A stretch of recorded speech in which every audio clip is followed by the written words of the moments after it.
walanggam kaligtasan para sa Zion.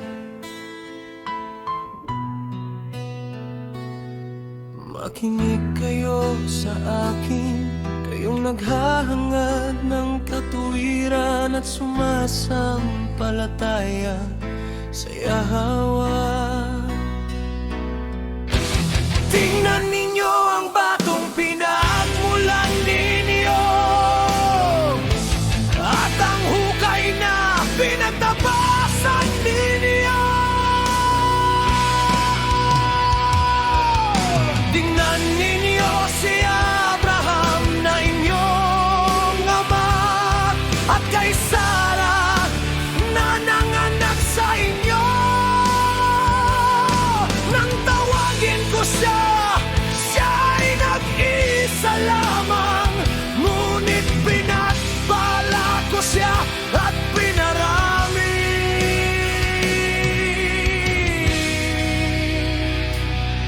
Tiyak na aaliwin ng Yahwa ang Zion at mamamayani ang habag niya sa lahat ng buo nito. Gagawin niyang parang nene ng kalyan nilang, parang hardin ng Yahwa ang kanyang westren.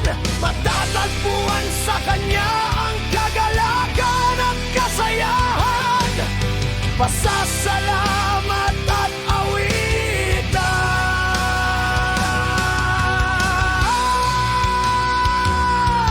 Makinig kayo sa akin, aking bayan. Pakinggan ninyo ako, aking bansa. Ang aking katuruan ay magmumula sa akin, ang aking katarungan ay magiging liwanag sa mga bansa.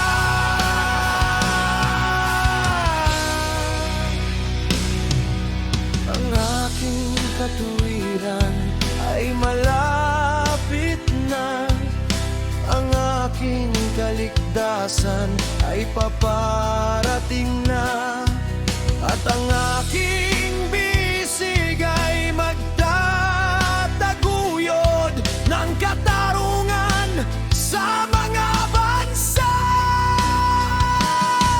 Ang mga pulo ay titingin sa akin at maghihintay sa pag-asa sa aking bisig.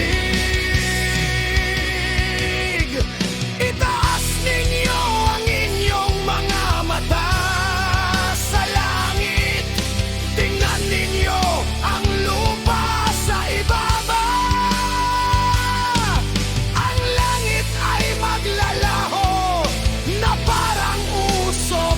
Ang lupa ay maluluma na parang kasuotan. At ang mga naninirahan dito ay mamamatay na parang langaw, ngunit ang aking kaligtasan ay magpakailanman. Ang aking katuwiran ay hindi magmamali. Pakinggan ninyo ako, kayong nakakalam ng tama, kayong mga taong iningatan sa puso ang aking katuruan. Huwag kayong matakot sa pangungutya ng mga tao o masindak sa kanilang mga insulto, sapagkat ang tanga ay kakain sa kanila na parang damit. Ang uod ay laylamon sa kanila na parang lana, ngunit ang aking katuwiran ay magpakailanman. Ang aking kaligtasan sa lahat ng salit-saling lahi. Magising ka, bisig ng Yahwa. Magdamit ka na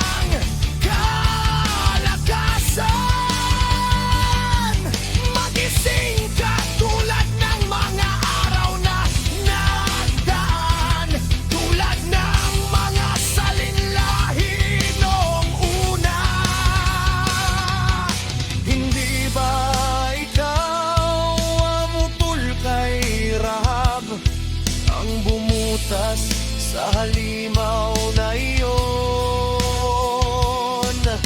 Hindi ba ikaw ang nagpatuyo sa dagat, ang tubig ng malalim na kalaliman,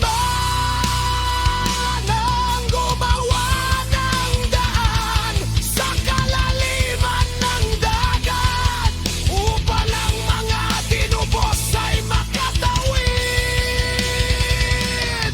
Ang mga iniligtas ng yaawa ay magbabalik, sila'y papasok sa Zion na may awitan. Walang hanggang kagalakan ang magiging korona sa kanilang ulo. Kagalakan at kasayahan ng sasapit sa adlan. At ang kalungkutan at pagbuntong hininga ay maglalaho.